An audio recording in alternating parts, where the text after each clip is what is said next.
Hello everyone. आज हम class 12th के अकाउंटेंसी सब्जेक्ट के क्लास चैप्टर जो 6 है resolution of a partnership firm, उसका नया टॉपिक देखेंगे।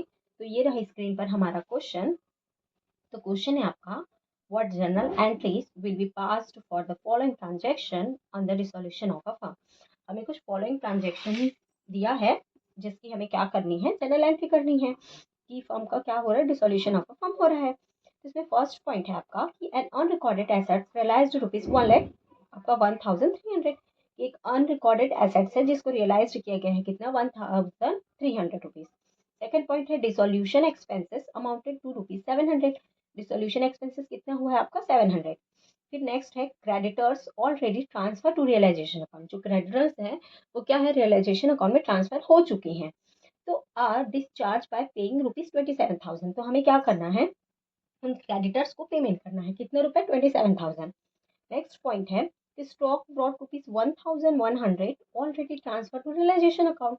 कि जो हमारा स्टॉक है वो पहले से ही ट्रांसफर हो चुका है किसमें, रियलाइजेशन अकाउंट में। तो इस taken over by the partner of B, जो उसको क्या किया है, टेकन ओवर किया है, मतलब उसको लेके चला गया कौन, पार्टनर बी।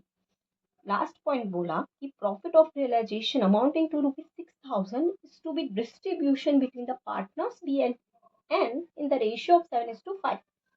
मतलब हमारा जो रियलाइजेशन अकाउंट है उससे हमने जो रियलाइजेशन अकाउंट बनाया तो हमें प्रॉफिट कितना हुआ, 6,000। तो उनको हमको क्या करना है, डिस्ट्रीब्यूट करना है, दोनों पार्टनर्स में डिस्ट्रीब्यूट करना है।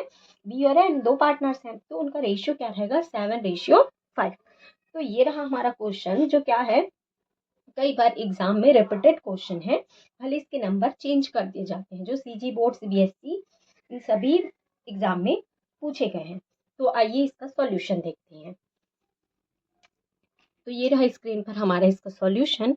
तो हम क्या बना रहे हैं, जर्नल एंट्रीज बना रहे हैं। फॉर्मेट हमारा date, particulars, LF, debit amount, credit amount है। तो जो फर्स्ट पॉइंट था हमारा कि अनरिकॉर्डेड एसेट रियलाइज हुआ, तो इसके वजह से क्या हुआ, कैश आया इसमें फर्म में। तो रियलाइजेशन अकाउंट आपका क्या हो जाएगा, क्रेडिट।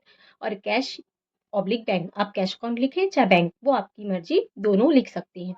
तो कैश या oblique bank account debit to realisation account कितना, ₹1,300 डेबिट एंड क्रेडिट। तो being unrecorded assets are realised, कि हमें जो अनरिकॉर्डेड एसेट्स था वो रियलाइज्ड हुआ।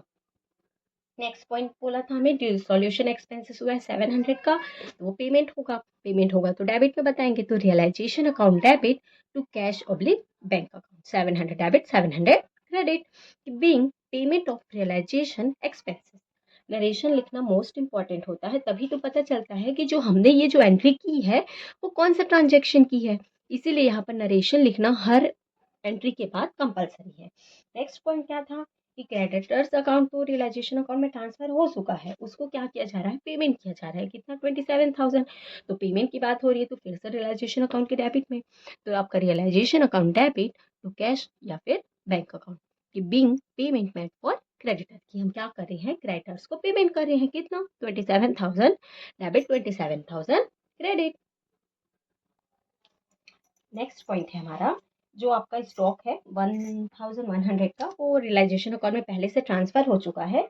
उसको क्या कर रहे हैं, जो पार्टनर बी है वो टेकन ओवर कर रहा है, तो उसकी क्या एंट्री होगी, अब पार्टनर्स उसको लेके जा रहा है तो आपका रियलाइजेशन अकाउंट के क्रेडिट में दिखेगा। तो आपका रियलाइजेशन अकाउंट क्या हो जाएगा, क्रेडिट। बीस कैपिटल अकाउंट डेबिट, की ये क्या कर रहा है, टेकन ओवर कर रहा है, क्योंकि इसका इफेक्ट क्या दिखेगा, पार्टनर्स के कैपिटल अकाउंट के डेबिट में। तो बी का कैपिटल अकाउंट डेबिट हो जाएगा, आपका रियलाइजेशन अकाउंट क्रेडिट हो जाएगा, 1,100 डेबिट एंड क्रेडिट। और यहाँ पर आपका नरेशन हो जाएगा कि being stock taken over by B. B क्या कर रहा है, स्टॉक को लेके जा रहा है। नेक्स्ट पॉइंट आपका क्या था कि रियलाइजेशन अकाउंट से प्रॉफिट हुआ है आपका 6,000 का, जिसको डिस्ट्रीब्यूशन करना है किसको, बी एंड एन को 7:5 में। तो प्रॉफिट हुआ है तो रियलाइजेशन अकाउंट के डेबिट में दिखता है, तो यहाँ आपका रियलाइजेशन अकाउंट डेबिट हो जाएगा to B's capital account to N's capital account, कि being profit on realisation transfer to B's and N's capital account in the ratio of 7:5। तो जो 6,000 था उस 6,000 को हमने क्या किया, डिस्ट्रीब्यूट किया। तो इसको हम वर्किंग भी दिखा सकते हैं कि यहाँ पर, तो यहाँ पे हमें प्रॉफिट कितना हुआ है आपका, प्रॉफिट ₹60,000, 6,000 हुआ है। तो यहाँ पर हम बी को कितना दे सकते हैं, 6,000 का 7/12 तो ये आपका हो जाएगा 3,500 रुपीज़। और ये n का 6,000 का हम दे सकते हैं 5/12 तो ये आपका 2,500, क्योंकि जब हम 12 को 6 से मल्टीप्लाई करेंगे तो आपका 500 आएगा।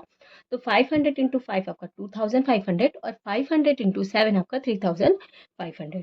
तो इस तरीके से जब फर्म में रियलाइजेशन अकाउंट बनाने बोलता है तो उसकी जो एंट्री करते हैं हम रियलाइजेशन अकाउंट के डेबिट एंड क्रेडिट में और पार्टनर्स के कैपिटल अकाउंट में, तो उसी का इफेक्ट हम कैसे समझ सकते हैं इस जर्नल एंट्री से। तो इस तरीके के टॉपिक एग्जाम में पूछे गए टॉपिक हैं। Thank you.